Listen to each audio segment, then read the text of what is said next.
Olá pessoal, tudo bem? Aqui é o Flávio de Oliveira. Estou aqui no canal hoje para a gente falar de uma operação muito interessante chamada Collar at Money ou Collar no dinheiro. Antes da gente falar da operação, apenas para contextualizar vocês, no dia que esse vídeo está sendo gravado, o índice Bovespa está na máxima histórica, na verdade muito próximo dela. E ontem um antigo cliente e agora amigo me ligou para conversar, disse: Poxa, Flávio, o mercado está na máxima histórica, mas eu não estou me sentindo seguro. Tem muita coisa acontecendo ao redor do mundo, vai ter eleição ano que vem, essa questão de sanções com relação ao Brasil, enfim. Se o mercado cair, eu vou me sentir muito idiota de não ter feito nada na máxima, mas se o mercado continuar subindo, poxa, estou há tanto tempo posicionado e o mercado pode subir, eu não gostaria de ficar totalmente de fora. O que eu posso fazer?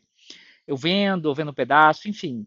E no final da conversa, a gente chegou à conclusão que talvez fosse interessante ele fazer algum tipo de hedge na carteira. Não era bem uma coisa que ele era totalmente proficiente, mas a gente trouxe algumas sugestões aí para ele e eu vou trazer para vocês uma que ele gostou bastante, que é essa Collar at Money. Bom, sem mais delongas, vamos ao vídeo.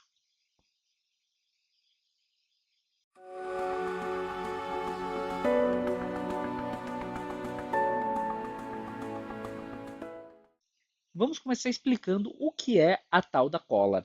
Basicamente, a collar ATM consiste na venda de calls fora do dinheiro e o saldo da venda dessas calls é utilizado para comprar puts na linha do dinheiro.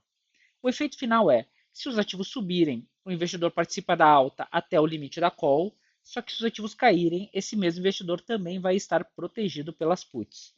Um ponto importante é que o investidor não deve fazer essa collar com um volume, um notional, na verdade, acima do volume financeiro da carteira comprada. Se fizer isso, ele vai estar especulando, ele não vai estar se protegendo. Outro ponto importante é que existem duas formas que a gente tem de fazer essa operação de collar. A gente pode fazer através de índices amplos que tenham uma correlação com a carteira, como é o caso do BOVA11 ou Small 11, ou o investidor pode fazer proteção em cima de ativos individuais através das opções desses mesmos ativos. Para que a coisa fique um pouco mais clara, vamos pegar um exemplo prático aqui, tanto da carteira diversificada, né, da collar com índices, quanto dos ativos individuais. Então vamos ao nosso queridíssimo opções.net para a gente pegar exemplos práticos, né? Basicamente, vamos começar pela estratégia ampla. Esse meu amigo ele fez a operação com BOVA11, porque é uma carteira bem correlacionada com o índice Bovespa, uma carteira bem diversificada, e o BOVA fechou a 141 com 11. Vamos supor que a gente queira fazer a proteção para 1.000 quantidades. Então, vende-se 1.000 calls e compra-se com o dinheiro 1.000 puts. O prazo de vencimento, 47 dias úteis, praticamente 2 meses. É interessante fazer essa operação com um prazo um pouco mais longo para que o mercado possa andar para um lado ou para o outro. E o strike foi de 147 nas calls, ou seja, se sair de 141 a 147, o investidor ele vai ganhar ainda essa alta. Se ficar acima de 147, o investidor ele vai ter que pagar essa diferença. Vamos dar um exemplo, foi para 150, passou R$ 3 dos 147. Foram R$ 3 vezes 1.000 quantidades, ou seja, R$ 3.000 que o investidor ou ele vai vender um pouco das ações dele para honrar essa diferença, ou ele vai vender um pouco da renda fixa ou de algum outro ativo, ou aportar essa diferença de alguma outra instituição financeira, enfim. Mas o ponto é, participa da alta até 147, a partir de 147, esse investidor ou ele vai vender as ações dele ou ele vai trazer dinheiro de outro lugar para fazer o ajuste dessa posição. E o que ele ganha? Se o mercado começar a cair e ficar abaixo de 141, esse investidor vai garantir o preço de venda dessas BOVA a R$ 141. Ponto importante: o preço das calls foi de 2,30 por opção. E o preço das puts, o preço gasto, foi de 2,22. Ou seja, essa operação de seguro ela saiu de graça. Na verdade, ele ainda ganhou cerca de R$ 80, que é um valor irrisório.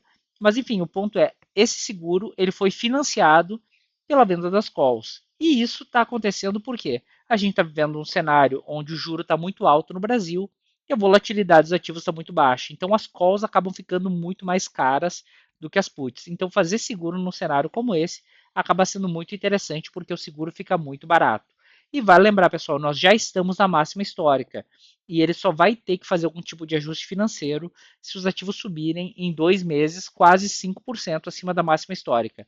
Não é impossível, mas é um range aí bastante atrativo pelo menos aí na minha visão pessoal, inclusive na visão desse meu amigo.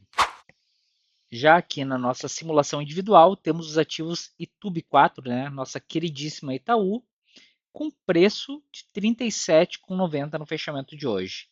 Então, se a gente levar em consideração um strike de 39,87, que dá mais ou menos 5% para cima, e travar no 37,87, que é a linha do dinheiro praticamente, o investidor ele vai receber 0,94, ou seja, 94 centavos, e vai pagar R$ 1,05. Como vocês podem ver aqui neste caso, as puts já estão um pouco mais caras do que as calls. Lógico, as calls estão fora do dinheiro e as puts na linha do dinheiro, mas a gente não fechou necessariamente no custo zero, foi quase lá. Mas mesmo assim, o investidor vai gastar ali bem pouco, dá menos de 0,3% do patrimônio, uma vez que gasta-se R$ 110 para proteger um patrimônio aí de mais ou menos uns R$ 38 mil. Então a lógica é a mesma. Se as ações do Itaú subirem do ponto atual até 39,87, o investidor ele vai ganhar toda a alta, sendo que a partir de 39,87 ou ele vai entregar suas ações ou ele vai pagar o ajuste financeiro. Por outro lado, se os ativos caírem, o preço mínimo de venda dele vai ser de R$ 37,87, sendo que o maior benefício da operação no ativo individual é que, basicamente, o investidor não tem o risco da correlação, ou seja, na carteira diversificada, tu tem o risco de não ter uma correlação 100% equivalente ao índice, daqui a pouco a tua carteira cai, o índice sobe, ou a tua carteira cai muito mais que o índice. Quando a gente faz essa operação com o ativo individual, ou seja, eu tenho Itaú e faço a cola em Itaú, esse risco basicamente não existe. Por outro lado, fazer essa operação em ativos individuais pode acabar saindo um pouco mais caro, tanto que com os mesmos parâmetros de BOVA, eu não consigo fechar uma operação no 0 a 0 ou com um leve crédito em Itaú. Agora a dúvida que não quer calar: qual estratégia que eu utilizo? Para fazer a proteção individualizada, geralmente eu faço quando eu tenho uma carteira muito concentrada em poucas blue chips líquidas. Então, a carteira bem concentrada ali em Ambev, Banco do Brasil, Petrobras, Vale, Itaú, dá para fazer a proteção individual. Segundo ponto é quando eu quero fazer uma proteção de um single name, né? Ou seja, poxa, eu tenho uma carteira ok, gosto dela, mas eu estou com medo de Banco do Brasil no próximo balanço. Vai lá e faz a proteção em cima do Banco do Brasil especificamente.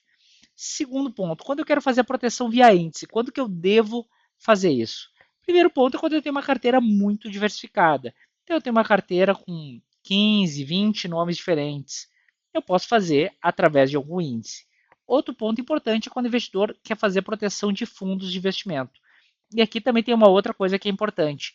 Pessoal, o fundo de investimento é um veículo para comprar ações. Então, se tu tem fundo de investimentos e ele tem uma correlação alta com o índice, o ideal é que ele seja considerado também na hora de fazer o hedge. Então, quero fazer de uma carteira diversificada mais fundos de investimento, escolhe um ou dois índices para fazer essa proteção, sempre cuidando da correlação da carteira. E esse é o cuidado principal, porque o risco dessa operação é se o mercado vai para um lado e a tua carteira vai para o outro. Então, fiz a operação com BOVA 11, a BOVA subiu 3% e a minha carteira caiu 6%. Basicamente, esse hedge não serviu de nada.